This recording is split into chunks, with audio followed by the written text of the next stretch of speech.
Well, breaking news coming in at this point in time after reports of 12 deaths of children in Madhya Pradesh and Tamil Nadu allegedly linked to cough syrups Coldrip and Nextros DS. Now the focus is on a pharma company in Tamil Nadu where the cough syrup was manufactured. Important to understand, the samples of the cough syrup were found to have high level of diethylene glycol, a chemical that the World Health Organization had issued a warning against in the year 2023.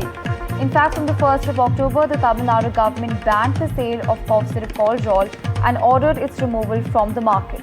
Important information coming in as a Tamil Nadu pharmaceutical company has come under the scanner. This comes right after the deaths of 12 children in Madhya Pradesh as well as Rajasthan. Now, it's important to understand that cough syrups Caldrol and Nextros DS are now under the scanner. Well, on this, my colleague Tanushka joining us on the telecast. Tanushka, walk us through the details. What exactly has happened and what action has the government taken?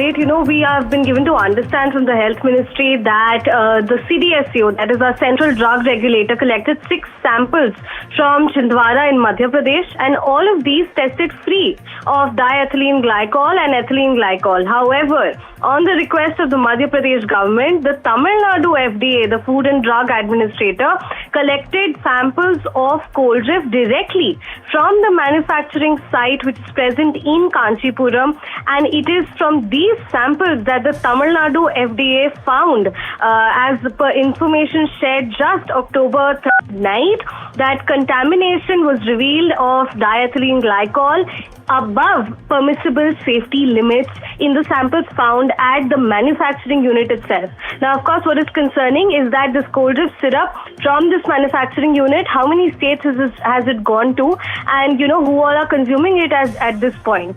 What is DEG and EG and why are these so dangerous for consumption? These are industrial solvents used in antifreeze paints, brake fluids and plastics, and they're not at all meant for medicines, and they contaminate pharmaceutical ingredients like glycerin, often due to poor oversight and suppliers using cheap industrial grade material. Now, DEG is also colorless and syrupy, which makes it easy to mistake it for legitimate medical practices in lab testing. We already know that the Tamil Nadu government had banned the use of these chemicals, of course, and even the World Health Organization had repeatedly raised alarms over DEG and EG contamination in syrups. Since 2022, it has issued 6 global medical alerts, and there are over 300 child deaths linked to this contamination over the past couple of years only. So we do understand that this is quite serious at this point. While the Madhya Pradesh samples have not been found with any contamination of DEG or EG, the main manufacturing unit has been found with samples of DEG and EG above permissible limits. Back to you.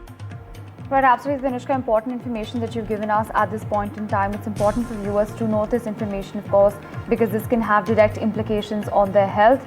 Also, try and understand the fact that 12 children have in fact passed away in Rajasthan as well as Madhya Pradesh, and now the sale of Coldrip has been banned in both Tamil Nadu and Madhya Pradesh. While my colleagues have been tracking this story from the ground for us, take a look.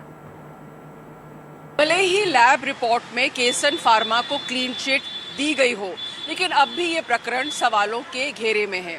सबसे बड़ा सवाल ये है कि बच्चों की मौत आखिर हुई कैसी।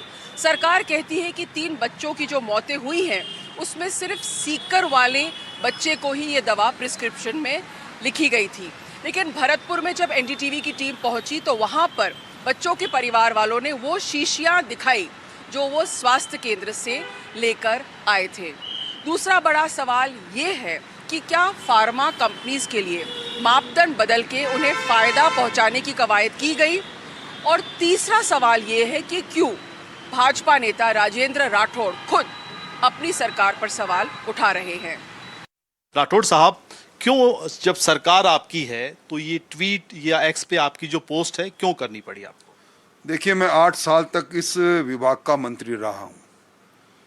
मेरे मन में ये पीड़ा रही, दवाई का बनना, दवाई का फैक्ट्री से निकलना, दवाई का विभिन्न एजेंसियों द्वारा सर्टिफिकेशन जारी करना, और उसके बाद उस दवाई से इस प्रकार की मौत हो जाना, और उसके बाद ये कहना कि दवाई मानक स्तर की थी, निश्चित तौर पर कहीं न कहीं सिस्टम में कोई न कोई कमी मुझे नज़र आती है। एक संवेदनशील सरकार के सामने एक ऐसे मुख्यमंत्री जो हर एक मामले के अंदर संज्ञान लेते हैं, मैंने एक नागरिक का कर्तव्य निभाया है। मैं महसूस करता हूं कि निश्चित तौर पर इस प्रकार की कमियों पर पर्दाफाश नहीं डालकर निश्चित तौर पर इस पर कार्रवाई होनी चाहिए। और मैं समझता हूं कि जिस भी एजेंसी ने, जिस भी लैब ने इस दवाई को मानकता की बात कही और उससे पूर्व 1 महीने पहले इसी दवाई, इसी केसन फार्मा की दवाई में जब इंग्रेडिएंट शून्य पाए गए, उसमें इसको ब्लैक लिस्टेड कर दिया जाना चाहिए था। आज क्यों नहीं हुई, अब क्या सरकार अधिकारियों का स्टैंड है मैं नहीं कह सकता, पर मैं चाहता हूं कि इसकी जांच हो, इसी नाते मैंने बात कही है। यानी आप ये कहना चाह रहे हैं कि अपनी मर्जी से पूरे मानक बदल दिए गए और नीति आयोग तक को रिपोर्ट भेज दी गई, यानी सरकार को भी गुमराह करने की कोशिश है। देखिए, इसमें जो दोनों रिपोर्टों मैंने देखी है, उनको पढ़कर लगता है कि रिपोर्ट अपने आप में ही एक दूसरे को कंट्राडिक्ट कर रही है।